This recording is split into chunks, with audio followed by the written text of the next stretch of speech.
భాష మాట్లాడినరా? ఏం చేసిరు పాపం? ఒక అమ్మాయి విజయారెడ్డి అనే జర్నలిస్టు, ఇంకొక అమ్మాయి సరిత అనే ఆడబిడ్డ, ఇద్దరు సీదా కొండారెడ్డిపల్లెకు పోయినరు.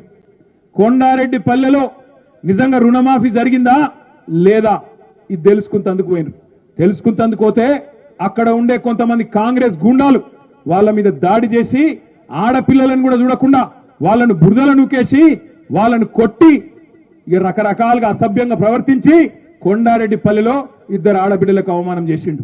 నేను అందుకే అడుగుతా ఉన్నా, ముఖ్యమంత్రి నీకు నిజంగా చిత్తశుద్ధి ఉంటే రేవంత్ రెడ్డి ఎందుకు భయపడుతున్నావు? విలేకరులు వాస్తవాలు బయట పెడితే ఎందుకు భయం అవుతున్నది?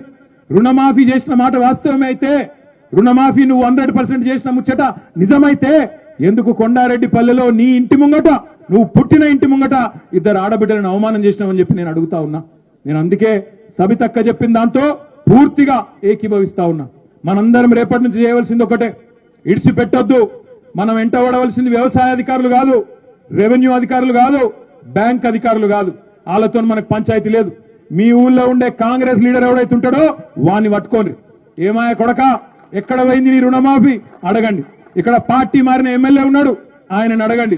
ఏం చూసిపోయినావు, ఎందుకు పోయినావు, ఏం తీసుకొని పోయినావు, నువ్వు రుణమాఫీ చేయి, రుణమాఫీ చేయి, చేసినాక మాట్లాడని చెప్పి ఎమ్మెల్యేని అడగండి. ఓట్లు ఎవరికి వేసినామో గవాళ్ళని అడగాలి, గవాళ్ళని నిలదీయాలి. అంతేగాని అధికారుల చుట్టూ తిరుగుండ్రి, వీళ్ళ కాడికి ఓన్రి, వాళ్ళ కాడికి ఓన్రి, మనకేం ఖర్చు వాళ్ళ కాడికి పోయేది. మనం పోవాల్సింది మనం ఓట్లు వేసిన ప్రజాప్రతినిధుల కాడికి పోవాలి, నిలదీయాలి, అడగాలి, గట్టిగా చెప్పాలి. అక్కడ దబ్బన బీఆర్ఎస్ ఎమ్మెల్యే ఉన్నారనుకో, తప్పకుండా వాళ్ళకు పోయి దరఖాస్తు తీయండి. మా తరపున ప్రభుత్వానికి చెప్పండి, మా తరపున ప్రభుత్వాన్ని నిలదీయండి, మా తరపున ప్రభుత్వాన్ని మీరు గల్లాబట్టి అడగండి అని చెప్పి తప్పకుండా నిలదీయండి. నేను మీ అందరితో ప్రార్థించేది ఒకటే, ఇయాలడిది మొదటి అడుగు మాత్రమే. రుణమాఫీ జరిగేదాకా ప్రతి ఊళ్ళే చేవెళ్ళ ఒకటే కాదు, రాష్ట్ర వ్యాప్తంగా రుణమాఫీ జరిగేదాకా 2 లక్షల రూపాయలు మీరు ఏదైతే మాట ఇచ్చిండ్రో, కండిషన్లు లేకుండా, కొర్రీలు లేకుండా, కోతలు లేకుండా, కట్టింగ్లు లేకుండా రైతులందరికీ రుణమాఫీ చేసేదాకా మీ వెంట పడతాం, మిమ్మల్ని తప్పకుండా వదిలిపెట్టమనే మాట రేవంత్ రెడ్డిని, కాంగ్రెస్ నాయకులందరినీ నేను హెచ్చరిస్తా ఉన్నా. మాటలు చెప్పినంత అలక కాదు ప్రభుత్వం నడుపుడు అంటే. అధికారంలో లేనప్పుడు ఏం మాట్లాడిండు రేవంత్ రెడ్డి? చెట్టుకు గట్టేసి కొట్టుండ్రి, ఎక్కువ మాట్లాడితే లాగుల తుండలిడిచి పెడతా, గుడ్లు వీకి గోటీలాడతా. రేవంత్ రెడ్డి నేను నీకు చెప్తున్నా, నువ్వుగిన రుణమాఫీ చేయకపోతే ఖచ్చితంగా నీకు జరుగుతాయి, నువ్వు చెప్పిన కార్యక్రమాలన్నీ జరుగుతాయి.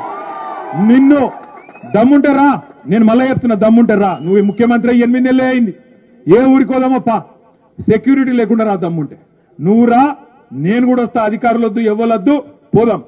ఏ ఊళ్ళోనైనా రైతులు నువ్వు బాగా చేస్తున్నావు, బాగా నడుపుతున్నావు, అన్ని చేస్తున్నావు, టైంకు విత్తనాలు ఇస్తున్నావు, టైంకు యూరియా వస్తున్నది, మద్దతు ధర వస్తున్నది, బోనస్ వస్తున్నది, మాకు నువ్వు చెప్పిన రుణమాఫీ అయ్యింది, రైతు బంధు పడుతున్నది అని ఏ ఒక్క ఊర్లోనన్నా చెప్పరా? ఊర్లలోనే తెలుసుకుందాం. నేను మీ అందరినీ ప్రార్థించేది ఒకటే, ఇక్కడికి వచ్చేటప్పుడు మా తమ్ముడు కార్తీక్ చెప్తా ఉన్నాడు, అన్నా పాత రంగారెడ్డి జిల్లా మొత్తం రైతన్నలు చాలా మంది, కొంతమంది వ్యవసాయం చేసుకుంటూ ఉన్నారు ఊళ్ళల్లా, కొంతమంది పాపం ఇది వరకు రియల్ ఎస్టేట్ కూడా చేసుకుంటూ ఉండే, వాళ్ళ పరిస్థితి కూడా ఆగమైపోయిందన్న, వాళ్ళ గురించి కూడా మాట్లాడని చెప్పిండు. నేను మా రంగారెడ్డి జిల్లాలో ఉండే రైతన్నలందరినీ ఒక్కసారి ఆలోచించమని కోరుతా ఉన్నా. కేసీఆర్ ఉన్నప్పుడు ఎట్లుండే, ఇవాళ ఎట్లయింది, ఒక్కసారి ఆలోచన చేయండి. ఏ రకంగా ఇవాళ రేవంత్ రెడ్డి ప్రభుత్వం వచ్చినాక ఈ కరెంటు కోతలు, మంచినీళ్లు లేక, అదేవిధంగా సాగునీరు లేక ఇవాళ పరిశ్రమలు ఉన్నాయి పోతుంటే, ఏ రకంగా రేపటి రోజున పెట్టుబడులు ఇక్కడి నుంచి తరలిపోతుంటే మన భూములకు ధరలు వస్తాయి, ఆలోచన చేయండి. ఉన్న ప్రాజెక్టులు రద్దు చేస్తాండు, ఫార్మాసిటీ రద్దు, ఎయిర్పోర్ట్ కు పోయే మెట్రో రద్దు. ఇక మనటప్పుడు రంగారెడ్డి జిల్లా డెవలప్మెంట్ ఎట్లయితుంది మనం ఆలోచన చేయాలి.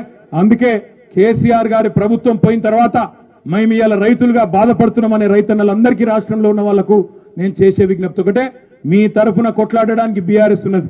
బీఆర్ఎస్ అంటే భారత రాష్ట్ర సమితి మాత్రమే కాదు, బీఆర్ఎస్ అంటే భారత రైతు సమితి కూడా. తప్పకుండా రైతుల పక్షాన కొట్లాడతాం, వదిలిపెట్టాం. అక్క ఇప్పుడే ఒక మంచి మాట చెప్పింది నాకు.